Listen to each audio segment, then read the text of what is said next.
And then he brought me this one. I said, I'm not going to read the book. Give me an elevator pitch. And he said, it's baseball. I said, okay. It's kids. Okay. It's camp.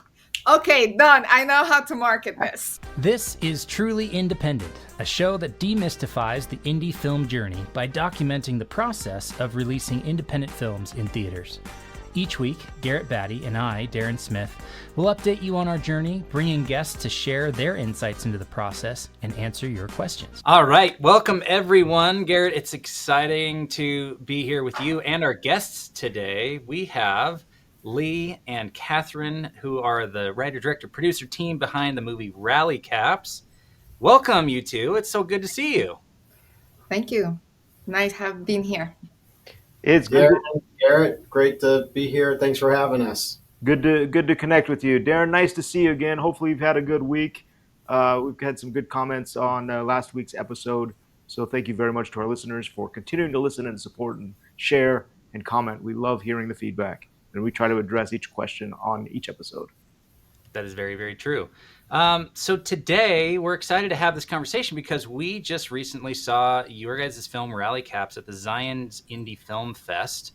And I saw it and then came downstairs and instantly wanted to meet you two to say, can we please have you on our podcast? Because A, it's a great movie. B, I'm sure there's a lot that went into the story behind getting it developed and financed and produced and distributed. And so that's what we're here to talk about today. These are two filmmakers who have done it, who have made a movie, and it's now available to watch to the masses. So why don't we start with a little bit of background on you two. Tell us about your story. And, this is your fourth movie. So maybe give us a little bit of background before we get into the story of Rally Caps. Yeah, Rally Caps is my fourth feature directing. I've produced and edited a bunch of other films. Kathy and I have collaborated on several types of media content. This is our second feature together.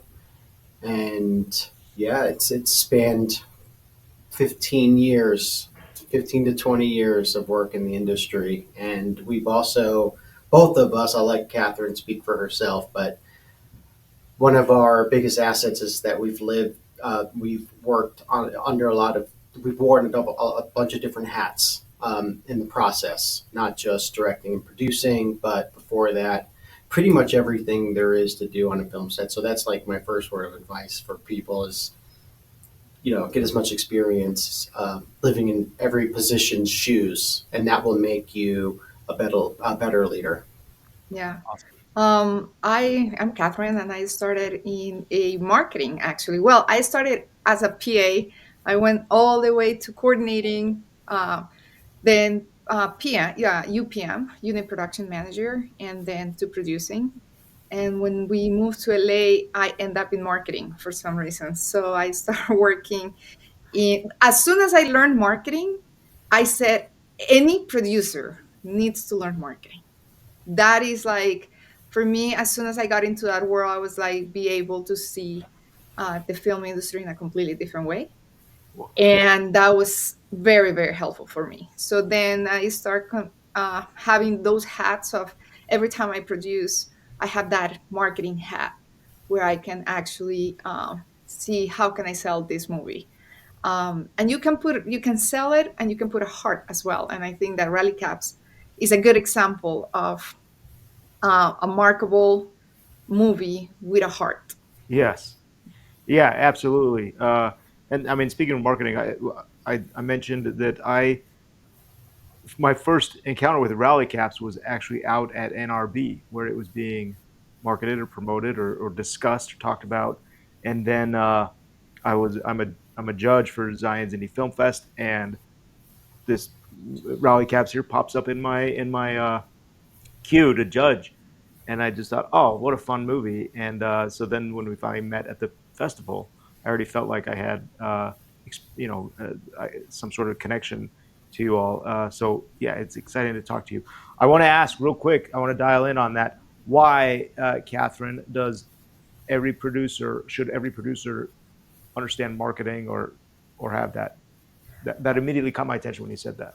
Yes, it's just that you need to know your audience. I mean, when you're reading, at the end of the day, this is show business. is a business, and a movie is a product. Yes, we can have products that inspire, we can have products that can give good messages. But at the end of the day, as a producer, you need to know how to sell your product. Who's the audience? Where can I take it? The beauty to it is what is happening nowadays is that there's different audiences for everything. We have, like, you can create anything, but it has a way better idea of how to market something. When you take a script, for example, Lee brought the script to me, and as soon as I took the script, I put my marketing. I Yeah. said, you know what? I can literally market this movie. I gave him notes based on marketing. Like I said, you know what? It would be better if I can put this product here, or like product placement. I was thinking about product placement. I was thinking about a sponsorship. I was thinking about, like, for example, it's like, okay, for example, we need more diversity here because I can sell it in different countries. What is the United States, for example, for distribution? A lot of people says, oh my god, this is just a United States movie, Yeah. because it's like, it's just baseball. Baseball, But summertime, kids baseball. but no, but it's a family movie. It's a Wow. family movie. When you, like, we got somebody from Germany asking us about the movie, and he's like, I know how to market this movie in Germany because it's beyond baseball. Yeah. So those kind of things, when you put your marketing hat at the script level and you collaborate with the writer, you can literally start seeing without sacrificing his vision. That's one of the beauties of working with Lee, because he's very open mind. He's not that kind of writer or director that's like, no, I'm not going to move my script. I'm not going to change anything. No, he was actually really open, and he trusts me a lot in the marketing side. So when I was giving him notes, he's like, oh well, that's a good idea. And sometimes he would say, no, you know what, I don't want to change this. So I would give him different options to not sacrifice his vision. And I Lee, think that is what is important about knowing marketing as a producer. how do you how do you balance, Lee, that desire that, yeah, let's pay attention to the marketing, or we obviously want to make the film sellable, but also protecting that creative vision, or this is the story I want to tell, and it might not involve you know product placement. Yeah. I think the first thing is to get over yourself as a creative and not take things to not make be precious about your work. It is your baby, but not too precious. You don't want to be a helicopter parent. What's great about Kathy is that she has a creative head as well. She started in LA reading lots of scripts for Warner Brothers and breaking them down, so she understands like the writer's plight. She understands story, so like it's Okay. great for all facets to know the other side. So working with people that understand the other side, but also are just really brilliant at what they do, and sort of finding a happy medium. I think as a creative, it's really, and writers really know this, they're always trying to hone in on a theme, right? What is your freaking movie about? What are you trying to say with this movie? Yeah. Like, it can be about aliens, it can be about kids playing baseball, it could be about whatever, two people talking in a room. But what is it really trying to say? Like, once you've centered on that, there's a lot of different iterations of the way that you can portray that or tell that story and get that theme. And so being open to like, hey, okay, for instance, we had to move a location, but we could still have the characters say the same thing and perform the same function in the story. Mhm. Those pieces can be moved around without sacrificing the integrity. But that's not always easy when you're putting two different minds together. That like if someone wants to grab a big sponsor and it's going to pull in a bunch of money, um, but and or they need to sell to a certain demographic, but they need to change this, that's where it gets tricky. But you have, as a creative, you really have to understand the bigger picture, but not sacrifice the integrity. Yeah.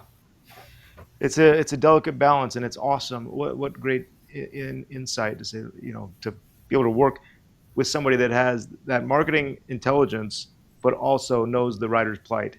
Uh, what a yeah, When, that's and super from the helpful. very beginning too, right? Not just at the end once the movie's made and going, how are we going to market this? Like the fact that you're doing that from the script stage, from the development stage is huge. So maybe we start there. How did this story find you, or how did you find this story of Rally Caps?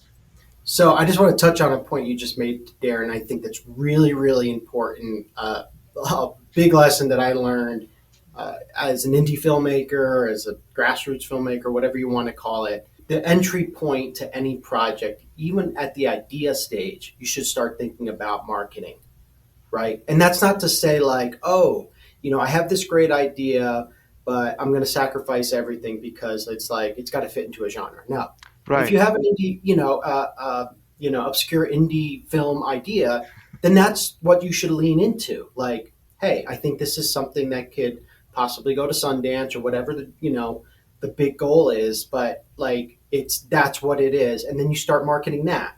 And it's such a big that really can shape and mold your story, the way you make the movie, and all of that stuff. But really getting in on the entry at the idea level. So just kind of like reiterate that point, that's super important, because I think a lot of times people try to pivot later when it's too late, and that's when things derail. Well, just to answer the question, is like, and follow Lee, is that when he had an idea to write a script, he brought me another book. And the book, he said, oh my God, and he was super excited about this book. I read the book and I said, Lee, I don't know how to market this. It's an amazing book, it's beautiful, but literally on the screen, I cannot market. And he was so disappointed. And then he's like, okay. And he's like, and then we play the he has to give me if he really likes the book, I will read the book. But if not, an elevator pitch. And when he brought me a first book, it's like, no, I don't know how to market this. And then he brought me this one. I said, I'm not going to read the book. Give me an elevator pitch. And he said, it's baseball. I said, okay. It's kids. Okay. It's camp. Okay, done. I know how to market this. And So then, the original project that she's talking about was kind of like a Goonies idea. It was a book that I was trying to adapt, and like I was in love with it because of like the kids and the story and like the adventure, but like it actually really wasn't marketable in its plot. And so like there was a big, because like the whole plot is like you can't reveal what happens at the end. Whatever. Not to get too much into it, but Kathy looked at it right away and she's like, I'm glad you're having fun with this, but you cannot market something that like you can't show some sort of creature in the trailer, or like you have to, what's the promise of the premise? It's like, you go to watch Jurassic Park. Like if you didn't know it was about dinosaurs, you wouldn't be going to see it, right? Like Yeah, there's yeah, got to yeah. be a premise there. So circling back to Rally Caps, I always wanted to work in that space. Like I'm a huge fan of The Sandlot, Field of Dreams, those 90s era Mhm. classic, kids baseball films, Rookie of the Year, all that stuff. So I always wanted to work in that space. It was 2020 when I started the script, and it was right like COVID. when the pandemic started. Wow. And I had a bunch of other projects that I had been developing for years. I was writing specs for my manager, and for years and years, I couldn't get any of these things off the ground. But I was kind of writing on assignment, all that stuff. And then the pandemic hit, everything closed down, and it was like, okay, what are we going to, and a lot of my colleagues were like, okay, we're just going to kind of hunker down, figure out how to make a movie about two people in a cabin and go shoot that, right? Yeah. Like that was the big thing.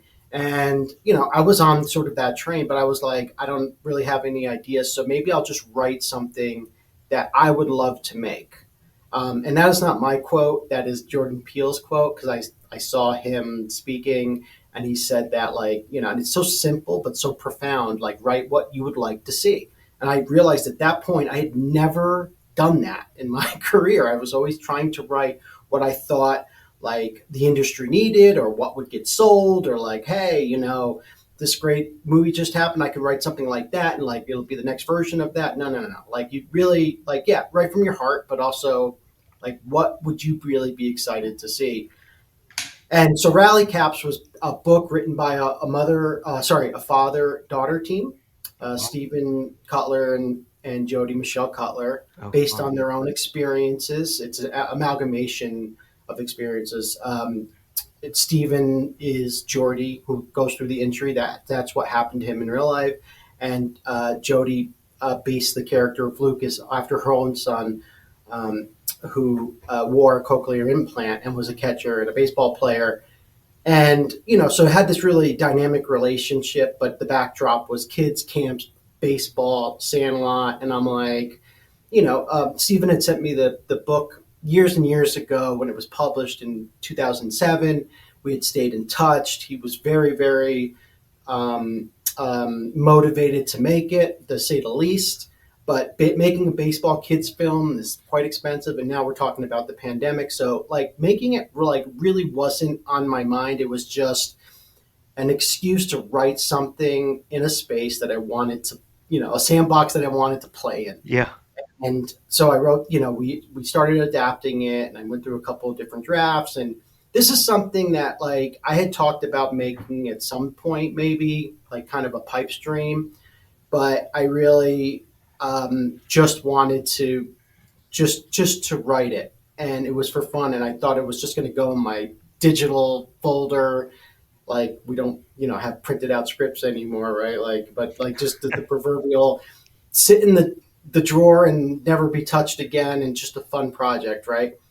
And I was working with my manager on several other things months later, and I told him that, like, I was just kind of messing around and writing this little script or whatever. So he had five other scripts that he was reviewing, and he's like, all right, yeah, throw it in, whatever. I want to read everything that you're working on. And about a week later, he comes back and he's like, Lee, you got to make rally caps. Like, and he had never had that, like, sort of enthusiasm before, as much as he supported my work. But he was like, it's like, no, rally caps, you got. I'm like, really? Anyway, so long story short, I know I've said that a couple of times, and I'm making it longer, but the script, just like for the first time really in my life, like from the script point, it was exciting people, and everyone was really feeling the vibe, the retro vibe of, of the classic baseball kids movie, but done in a modern way. I like to pitch it as an indie character driven version of the Sandlot, Yeah. with a little bit of Field of Dreams mixed in, and definitely some other references. But everyone was picking up on that vibe, and over the course of like 6 months, we started to get investors. Curtis Pride, who plays he plays himself in the movie. His children are His children are Lucas and Nikki, play those roles. He he was involved with Major League Baseball. He got them on board. So brick by brick, it just came together pretty quickly, and it like that had never really happened before for me. So, like, obviously it wasn't easy, but it just sort of was this universal order that came into play, that just things started to just to come together. And before we knew it, we were shooting this movie in the pandemic, when you're supposed to have isolated locations and one character, two characters at most. We are going to a camp, fully functioning camp, with 15 kids and their parents, and like baseball scenes and all this, and all on like basically a micro budget. Yeah. I joke to people I might as well have just written in a talking dog at that point, just to really spice things up. But yeah, it didn't make sense, but the universe wanted it. Well, you pulled it off. You definitely pulled it off. So congratulations on that. How did the funding come together? You said it was some through different independent investors, or were there product placement things? Yeah, so I'll let Kathy speak more a little bit on maybe the business aspect, and how, because I want to be informative for your viewers on like pitfalls that we ran into. And whatever you're willing to share too, because we don't want it's okay. Everything was legal. Everything was legal. Yes. I promise. But like, what the director the director's version of like we got the green light and everybody liked it, and then we were shooting, and like the producers going, there was a lot of work that went between those two steps. So A Catherine, Yeah, lot. handing it over to you, how did that actually happen? fair, fair. Well, number one, when we start seeing, number one, I was not going to be part of this project. Mm. Then when I started seeing that he was a director, writer, and then a producer, I said, you can't do this by yourself. And then I saw him so motivated and said, you know what? It would be nice to help him. So I came on board. And the moment that I actually got on board was because of SAG. We needed, so we were supposed to be just this indie film. And as soon as we got Amy Smart and Judd Hirsch, everything started being a snowball. And then we were supposed not to shoot like with SAG or anything. It was very indie. And as soon as they came on board, everybody became SAG. So I just want to I'm going to let you finish, Catherine, as you should, but I just want to interrupt for a second because that is a huge pitfall Yes. as a director that's just gung ho about like putting the pieces together. Oh my God, Judd wants to be in your movie. Judd Hirsch wants to be in your movie. Amy Smart. These are great things, but like it's not as simple as just. I mean, if you're best friends with a name actor and they want to be in it and they want to produce the film and pull the resources in, that's one scenario. But just because an actor like says yes to your script doesn't mean like, oh, let's just, schedule the date and let's rock and roll.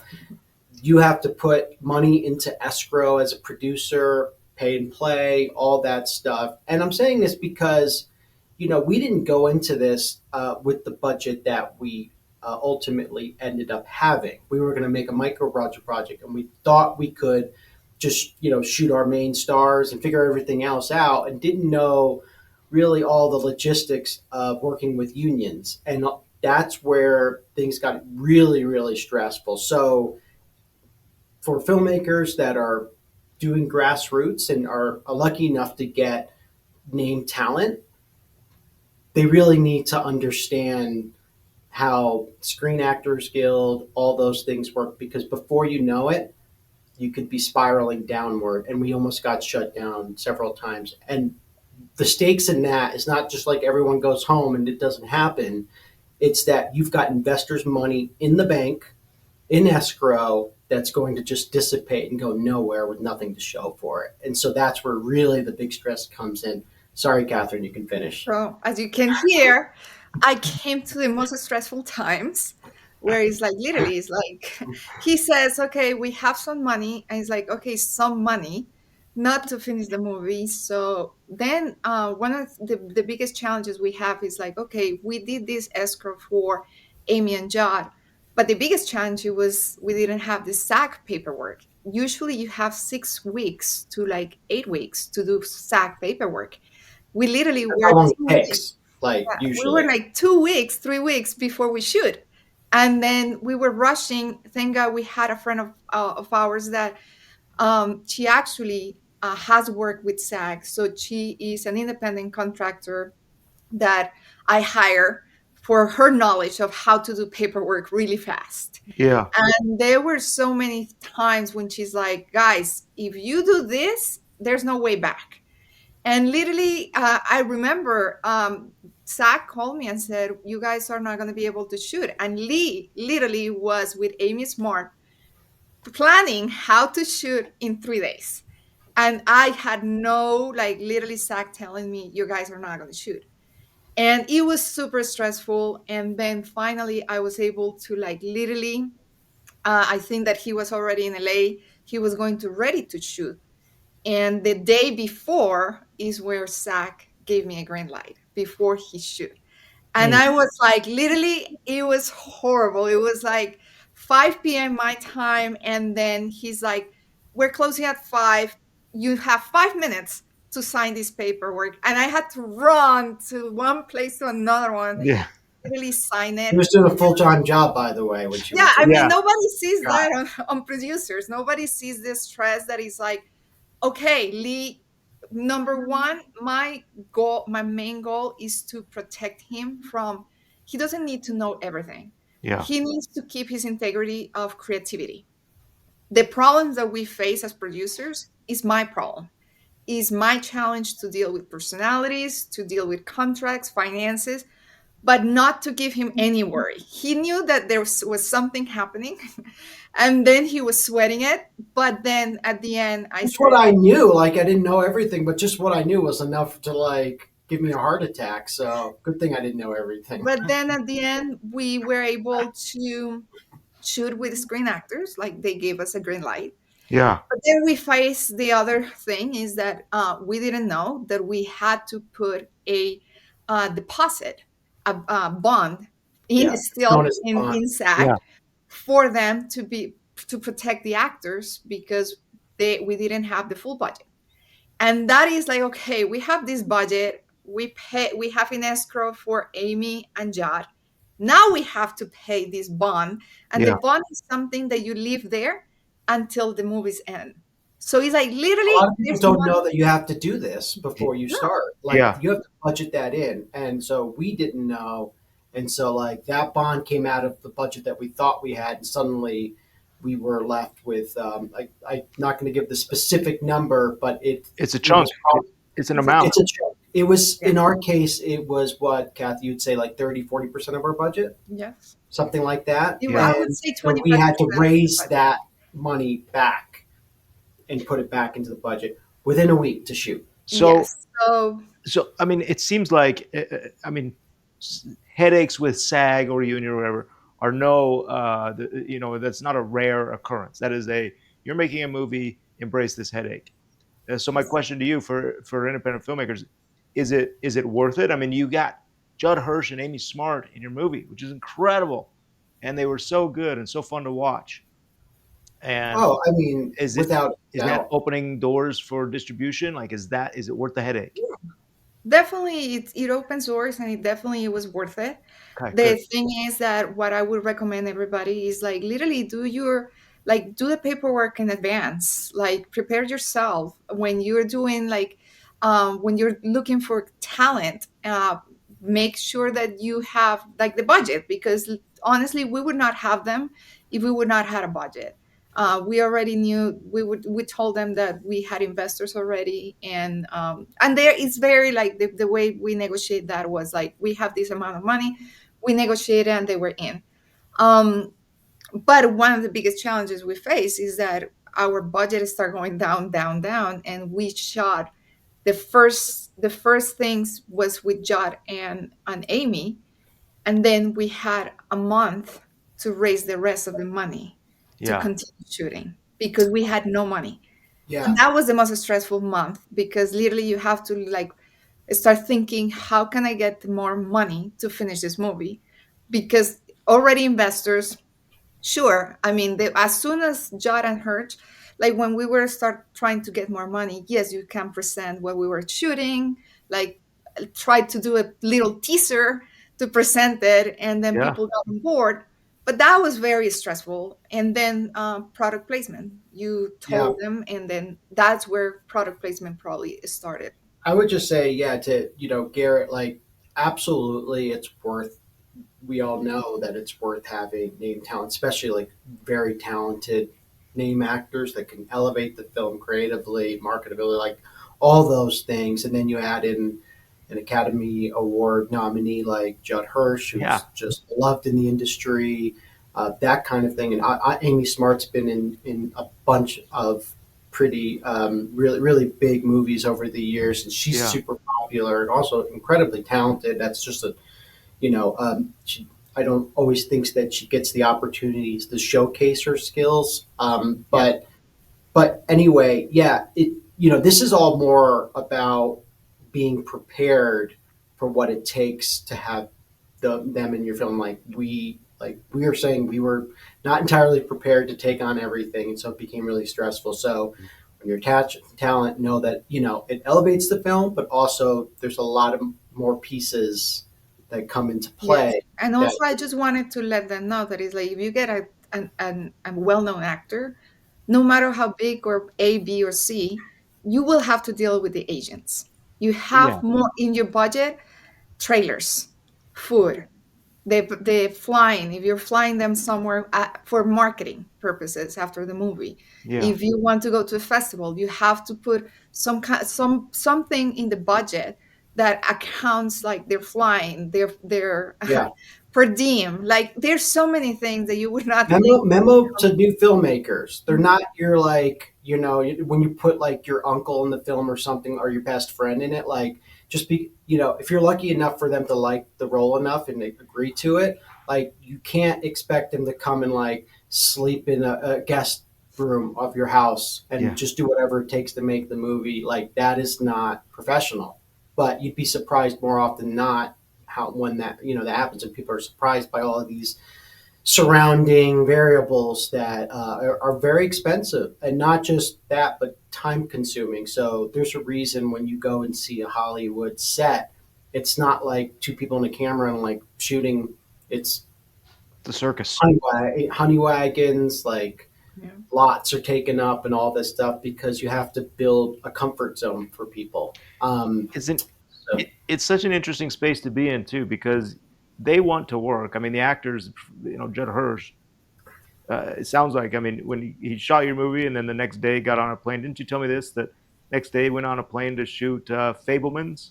Yep. So he shot the Fablemans, I believe, a week after we Yeah. shot ours. But what did happen was when I met Judd, we started talking about the script, and I met him at his hotel in the lobby, and then he was like, "Can you just give me an hour? I have to go talk to Steven Spielberg on Zoom, Ah, and then afterwards."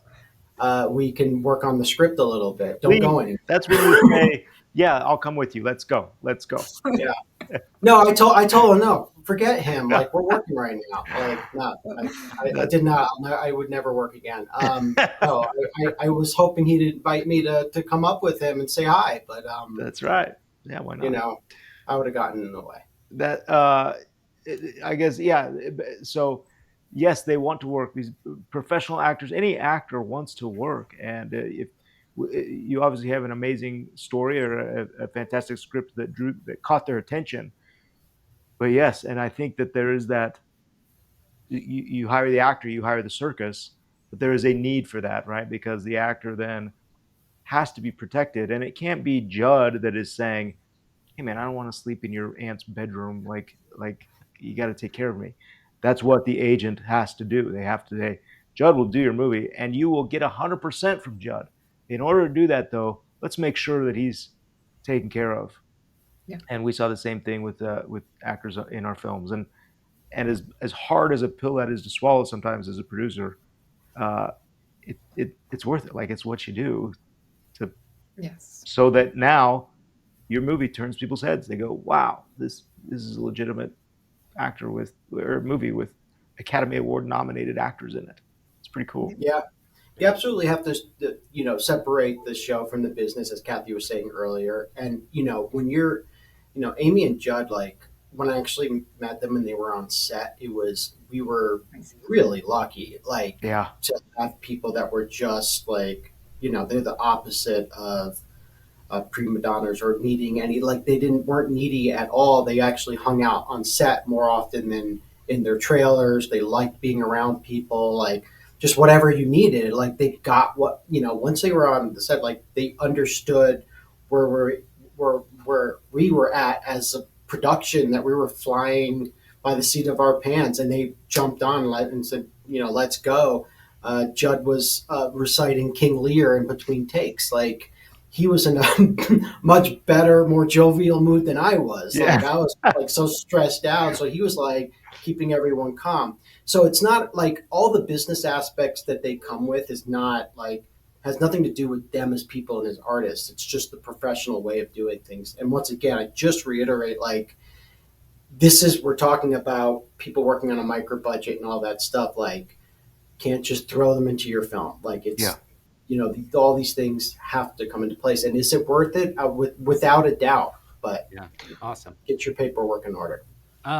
Very cool story how that all came together, and yeah, to see those two actors in the movie was like, oh, you guys pulled it off. That's awesome. Yeah. So, just for the sake of your guys this time, I want to say let's maybe fast forward a bit to your movie's done. Now, what are you doing? You're focusing on distribution, you're focusing on marketing, you're focusing on how are we going to get this out into the world, get our investors' money back. What does that kind of look like? Catherine, speak to us about your role throughout the whole thing. You were thinking about marketing from the beginning. So, how did that show up throughout the process? Yeah, well, it's fascinating, and I continue learning every single day. One of the biggest challenges looking for distribution is some people said, "Hey, you don't have big actors enough Mm. to distribute it," and it was shocking. I was like, "What?" Okay, well, take a deep breath and keep going. And then it's like, okay, somebody, this movie for some reason, as a producer, it was always something happening that we're like, we're going to shut down, and something happening, like literally miracles were happening. Like Lee says, we were always in the bottom of the ninth. Like literally something happened to keep us moving forward. So I was to start trusting the universe and say like, okay, well, we're going to find a home for distribution. And we went to many people, and honestly, my biggest advice is talk to different people, to different distributors. Don't believe just one person that is going to um, open the door and like honey your ears. Like there's a lot of that is intel on it. Like the way you have to negotiate with distributors, Mm. they have to recoup some marketing money. So all that kind of negotiation, you need to be aware of who does what in a better way, so you can pay your investors later. One of the biggest disappointments that we have seen so far is marketing. Is like, yeah, well, we are now distributing, like we have distribution now, but okay, we're out there and now nobody sees our movie. And that is one of the things that we are like right now facing, where it's like everybody's dream is to get into distribution. Okay, amazing, we got it. But now what we're facing is there's 20,000 titles out there in the platform, and who is going to find your movie? Well, one of the biggest challenges, and the people don't understand, is the way distributors work is like your movie is not a special. They bring 20, 30, 50 movies as a bulk to sell it to somebody else. So you are just a product, and they sell it in bulks. It's not that your movie is so special that they're going to like literally take care of you, and they're going to do all this marketing for you. No. So that is one of the things, that how to navigate with, how to overcome, how to become like in the algorithm or whatever we are, to be the top and people start seeing us. And that is where we're still learning how to do that. One of the biggest challenges, and that is one of the things that I was telling from the beginning everybody, but when you work in teams, sometimes they don't listen to you, is put a marketing budget. In your budget, you have marketing um, dollars in there, because that's one of the challenges right now. Yes, the distributor is going to do their best in some kind of budgeting of budget, but it's not too much. So it would be nice if we had our own dollars to spend in also supporting that marketing budget, to put it out there, from social media to like display like any Google ads and all that stuff to support that, so your movie can be shown.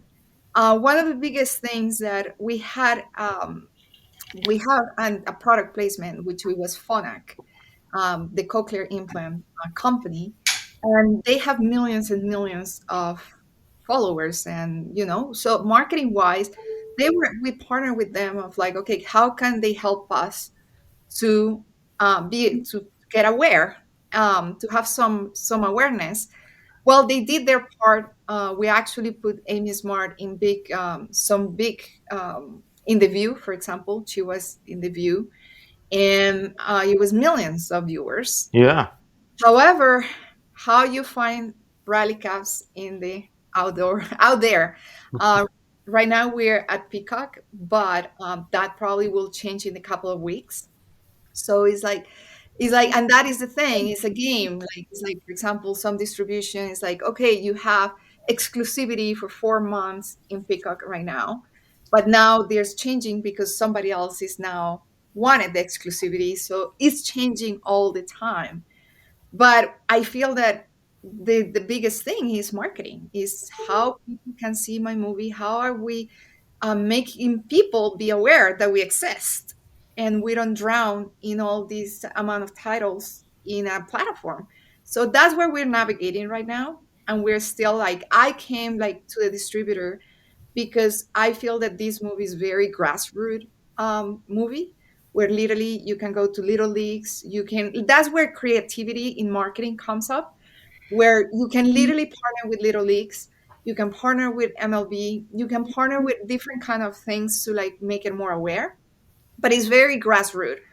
And the challenge with that is, the problem is that now I will have to go on tour with the movie.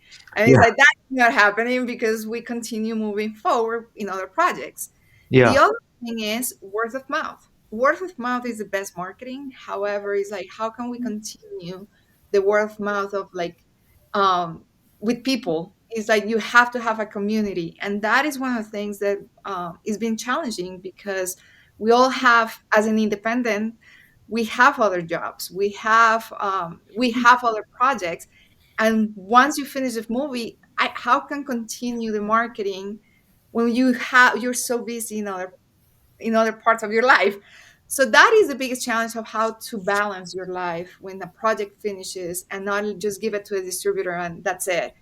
No, it's like, how can I continue doing marketing? That is where I'm navigating right now. Absolutely. I think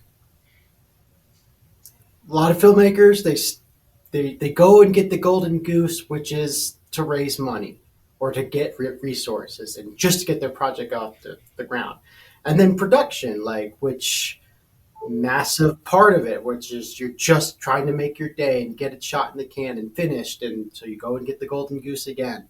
And then it's like post production. Can we finish? Like, can we figure like raise more money? Have we lost resources and budget? Now we have to like raise more money.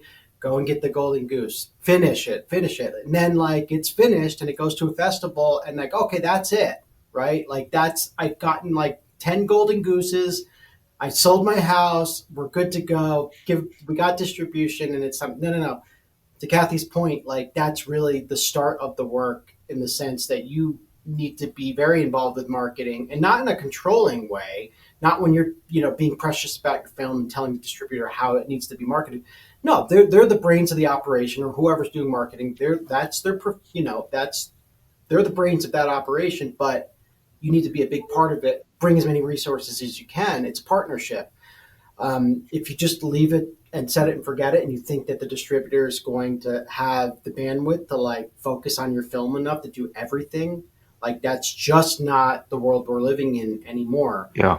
Unless you're talking about the big tentpole films, but those are like they have marketing budgets. It's like it's a whole different. You're not working in that space, and so I would say any mid-tier film down to micro budget and lower is like you need to be prepared have a marketing head. And again, this comes with the strategy all the way going back to the idea, like how but bringing resources. We had sponsorships that were very gung ho about marketing it in their own way.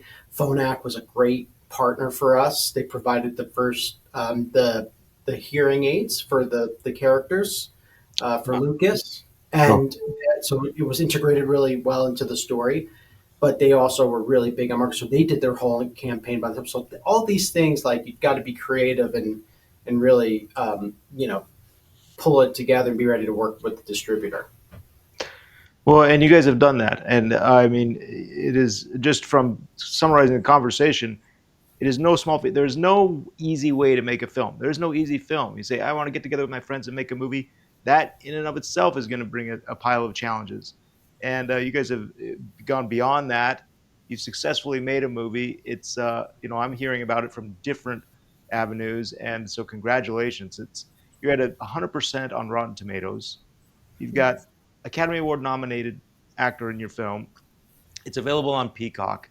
I mean, that do you ever take a It's a second? dream, right? It sounds like a dream. Do you ever step back and go, hey, these little hills that we're climbing, that's great, but we've already summited. And I just want to say, even with Judd Hirsch and Amy Smart, like getting film critics to review is not something like it didn't just go out and people started reviewing and we just sat and watched the reviews come in. It was us really pushing, getting it out there, and film critics have, a lot of integrity, just like anyone else uh, that does their job. And it's kind of like, like Judd Hirsch might get their attention, but it'll be on the back burner, and they'll say like, oh, if we can get to it, great. If we can't, whatever, and just kind of, hey, let you know that like if I review it, like basically I'm gonna be honest. we're gonna rip it up. And so those are the chances that you take, but it took a lot of persistence, sending your film out there, researching the critics, like, knowing, their background, knowing like when you approach them, respecting their craft and everything like that. It's work. It's not just like, Yeah. it's not a Marvel movie that you just put out there and like all of a sudden the critics are essentially chasing that film. They're not chasing your film. And like, again, like we had two big stars not really on their radar, on any of their radars. Yeah. They only, a lot of times I was getting like, no, thanks, or kind of politely like, hey, look, like in their own words, they were like, we don't really want to like rip the movie up, like Yeah. the labor of love. So, good luck with it and everything. I'm like, hey, just watch the trailer or whatever. And they would watch a few minutes and they're like, actually, we'll review this. Yeah. Like, and that's kind of what happened. But again, the point is like that in of itself was a lot of work, but that's part of the thing. And we're the filmmakers that went and got that. That was not, some PR firm or anything like that. That was us just hustling. Yeah.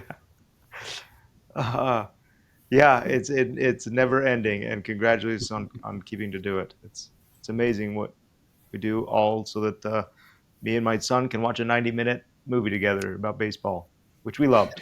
So Yeah, congratulations. it's a great movie. I don't know if we said that at the beginning. It's a great movie. You guys did an amazing job. So Thank you so much. what's next for you guys? We've got a few minutes with you still. What do you have a next thing? Are you just still recovering from this experience? Like, where are you at now? So the whole like, like what's the next golden goose we got to find? Isn't that crazy? Like, the miracle we got to pull. Yeah, like I guess Kathy, you could speak on it. I'll just simply say this is, I would say I'm sort of in this transition period because this took a lot of resources, and it's crazy to think like, Garrett, like you're saying, like everything that goes into making a movie, and people just sit down for 90 minutes and they're seeing the final product, but like, and they might look at Rally Caps and say, oh, this is like obviously an independent film or a small movie or whatever, but all the things that had to come together just to make it happen were many miracles. yeah, And so this more than anything, like we basically pulled all of our resources that we had, our family had, like we threw everything, all, the kitchen sink at it. And so I think I'm just in this transition where I'm seeing where it goes. The industry, and this is something that you guys probably know very well, but your viewers should know, like, we're in a very, very tough time. And that's, you'll hear that in like any era, but like really right now, distribution is, I couldn't even tell you, any sort of real path to success. There is success to be had, but where do you start with a blueprint? You can't, because we're living in an era that's like, you look in a span of 2 or 3 months, you can get an idea, make a movie, put it online, and everyone and their mother across the globe can watch it with one click, which is amazing, right? It's accessibility has never been better, but it's really about attention, right? So like winning a big festival can get you on the radar. A good marketing campaign, like I've seen a few really great marketing campaigns, like through Instagram, where like I went and watched the movie. I had never heard of it. I'm like, oh, I got to see it, and then I watched it, and like, it maybe was not all that, but like, man, what a marketing campaign. Like, that is genius. And so that's not to say like, like the content and the quality is not important, but there's all these other things that go into it to really garner that attention. So back to your question, like I need to see it's specifically with feature films, what is the new paradigm with distribution and how it works? Because our father's films and our grandfather's films was it was different. You went and you made a movie, and if you made a movie, like it would get bought, Yeah. or that this is not to, like it was hard, probably harder to get a film off the ground back then, and you needed like a film camera and a crew and stuff like it was a different sort of challenge, but their distribution model is completely different than ours now. And so, how can you successfully circulate money and get assets and momentum to make your next film? Like, really haven't figured that out. And so, to raise all these to put all these resources together that we had to do is just it's not sustainable, right? It's not sustainable. And so I'm seeing how this plays out, and then going from there. Like, and again, I'm just talking about really feature films in the marketplace. Like, we're still involved as content creators and all that, telling stories, but the medium of doing that art form, that medium is going to might be different moving forward. Yeah, Like how we definitely. can tell those stories. Yeah, definitely for me is as a producer and everything that I have learned most like everything was confirming for me in this making this movie about marketing. For me, it's like for example, the new way to raise money, honestly, from a sponsorship to product placement would be my to go first as an independent filmmaking. Yes, there's a lot of things happening in that world that is not knocking somebody's door and say, "Hey, can you sponsor my movie?" No, it has it's a process. But that would be as an independent. I feel that that is something that moving forward in any project that I would do, I would think about it first. Number two, adding marketing from the script. And number three, I think the way I do and the way I relate with people. Producers, we need to understand this is business, but at the same time, how you build your team is extremely important because Mhm. the way you build your team is this can be a horror movie or this can be an amazing experience. And one of the things is producers, we always are literally invisible when everything is happening, when everything is going well. Yeah. But we are the bad cops when everything is going wrong. And for me, it's like building a good team, building from the script, marketing. I will continue thinking that way for next projects, and definitely mental health. Nobody talks about mental health in producers, and that is one of the things that I encourage people to like literally, hey, take care of yourself, because Mm. yes, we are the ones that actually take care of this movie, and it's a lot on us, but nobody turns around and say, how's the producer doing today? No. Or it's like, are you okay? And we're like, ah. It's Yeah. like, it's like I feel that marketing and mental health in producers and building teams is the most important thing for me moving forward in any project. Enjoying who I work with, and definitely see that there's an opportunity. I feel that I'm with Lee in a lot of things that he says, but at the same time, I have that marketing side where it's like it is possible to do it. Just you have to be creative as a producer how to do it. There's where the creativity comes from. People think that producers are not creative. No, we have to be creative on solving issues and solving how can we make something happen that nobody sees it and we can see it. So I think that right now we're just reading projects and trying to find a good match for us. This is why she's. I'm just going to say this is why she's my better half, like significantly better half, because like two prongs of an answer of the same question. I did like a dramatic soliloquy with no real solutions, and then half of the time she answered the question and gave several solutions. You, So find yourself a Catherine as a partner. That's what I would say. yeah, you guys are a good match. It's fun. It's yeah, you can see the definitely the director side and the producer side coming out of each of you. So that's so great. You've been so so insightful and generous with your time and your knowledge and your experience. And boy, I hope that those that are listening and those that continue to work to make movies can really appreciate what you've done. And I hope that you take a second to step back and go, we did it. Like, yes, we're in the middle of trying to get people to see it. That's secondary. I mean, making the movie and getting it out there, you guys have done it. It's so cool to see. And congratulations on its success at the various festivals. It's been awesome. Thank you. You've done it a few times yourself, Garrett. Yeah, that's what I was setting myself up for, to really. No, it's fun to see. We're all doing this together. So Yes. congratulations. Okay, For and sure. and we want to we'll put a link to the movie or to your information in our show notes, so that if you're listening and you want to check out the movie, please do. It's well worth it. Yeah, no, thank you so much for inviting us, for the opportunity to even market the Yeah, movies and right. how I'm helping. It's like this is marketing, believe it or not.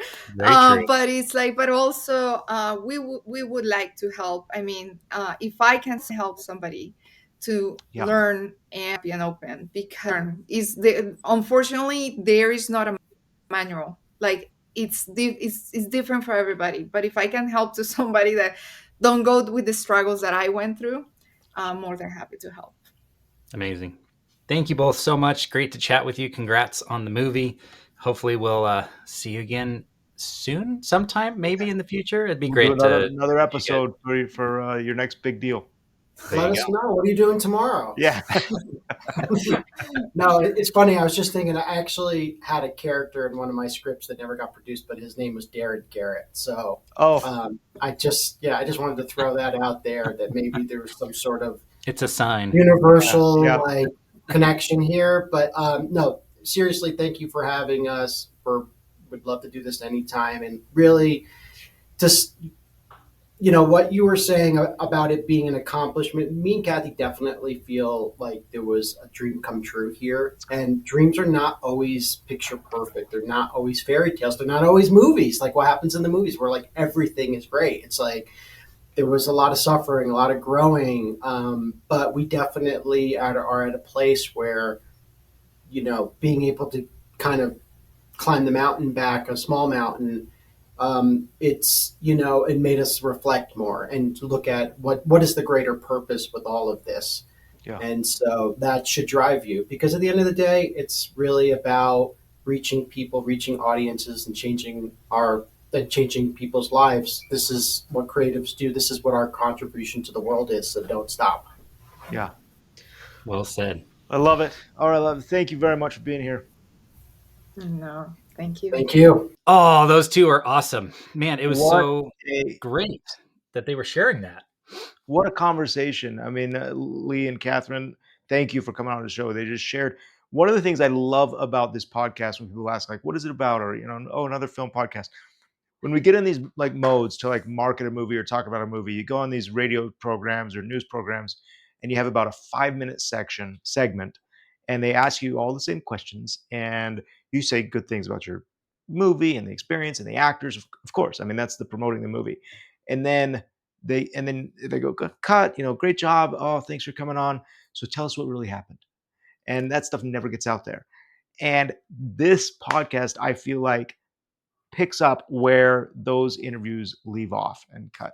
And we just saw that with Lee and Catherine, who came and obviously have a great love for their film and shared great insights about it. But we get insights as to how hard it is and every little challenge along the way.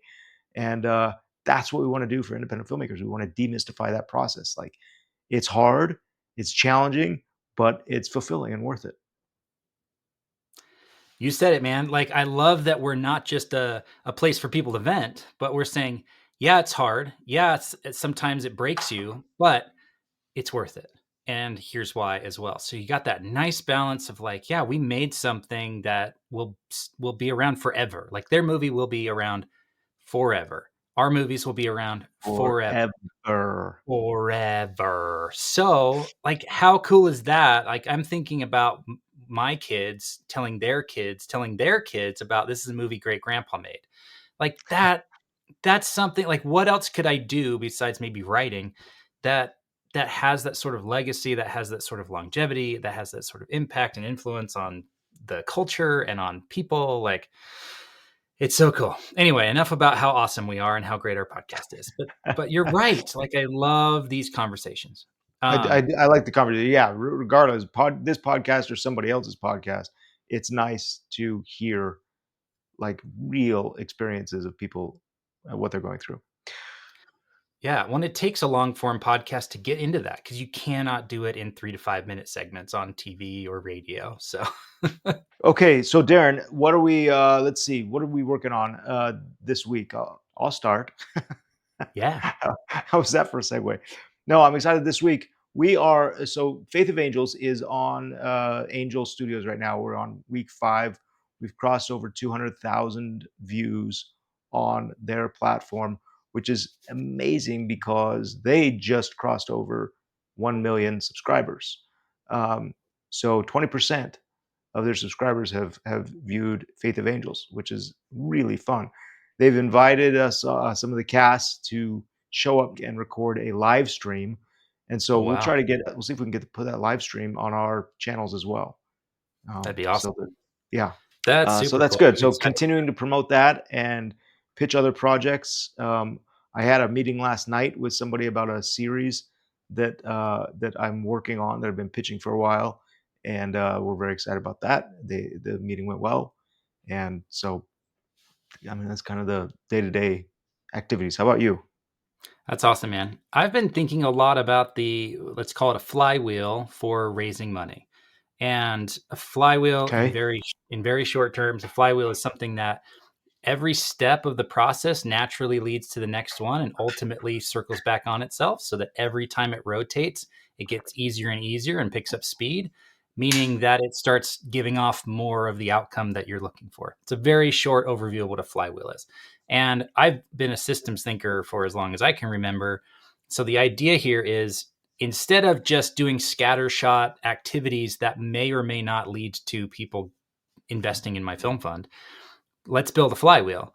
And it's hard because initially it's really hard to get a flywheel going. Like, it's kind of like a J curve. It's like you're going in reverse almost. You're going down below this equilibrium of like success or whatever. So it's like not success, not success, not success. And then it starts to uptick.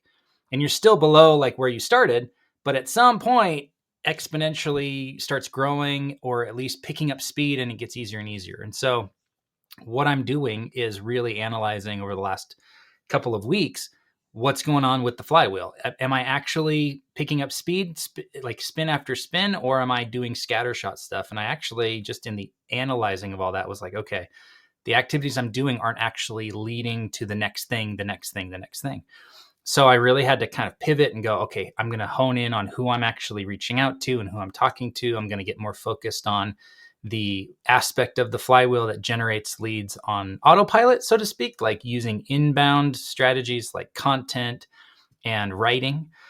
And so it's just in the last like week and a half, really, that it's like, oh, my calendar next week is full of 5 meetings with investors that I've never talked to before. That's nice. interesting, right? So it took 3.5 months of constant, every single day, every single week, every single month, going, is this picking up speed? Is this getting easier? Is it generating more of the outcome that I want? And yes, the outcome is not more meetings. The outcome is more meetings with people who will ultimately invest in the fund. So I found that I was doing a lot of work to get investors that either weren't in a position to write checks, or were kind of like angel level checks, $10,000 to $50,000. And like, if you're trying to raise $10 million from $10,000 checks, that's going to take a while. That's 1,000 checks. Like, Yeah. no one has time for that. So just, it was almost like I started pushing this flywheel, this big behemoth of a thing. I got 1 or 2 rotations in and was like, oh, if that picks up speed, it's still not going to work getting me the outcome that I'm after. So I kind of had to stop pushing on that one, build a new one, and start on that one. And that's been the last like 2 weeks. And so all that to say, it's a lot of work. It takes time. But if you build flywheels instead of just do scattershot activities, then the things naturally lead to the next thing, the next thing, the next thing. And so every investor tells me about a different investor I should talk to. And every day that I post content, it's another person that's finding about what I'm up to and what I'm working on. And so it's working slowly but surely. We're going to get there. And so that's what I'm working on. That's a long answer. Sorry. That's fine. That's a great answer, and definitely you're in the middle of it, which is exciting, and hopefully those results next week show you that it's working. That's cool. Yeah, it's pretty fun. Well, good. Well, we've hit our limit as far as length of episode. I think this one's a record, but it was worth it. It was a great discussion, great interview. Thank you again to all the listeners who continue to and viewers on YouTube channel who continue to watch and share and like and subscribe and whatever else the kids say these days. Yeah. Well, and that's the next flywheel that I'm thinking of is like, what's the growth flywheel look like for Truly Independent? And I think the thing that makes it go around faster is if you liked this episode, think of a friend and share it with them. Send them a text, send them a link, put it on social media, whatever, and say, I really like this episode. I think you will too. And that's going to help this thing grow and have more impact and reach more people. So thanks for watching, like Garrett said, but please share the show as well. Okay, Darren, we'll talk with you next week. Okay, thanks, man. See you then. Thank you for listening to this episode of Truly Independent. To join us on the journey, be notified and ask us questions about today's episode, head over to 3coinpro.com/podcast and put in your name and an email address. If you're a fan of the show, please leave us a review on your favorite podcast app and be sure to share this. Thanks for listening, and we'll see you next week. Our intro and outro music is Election Time by Kjartan Abel.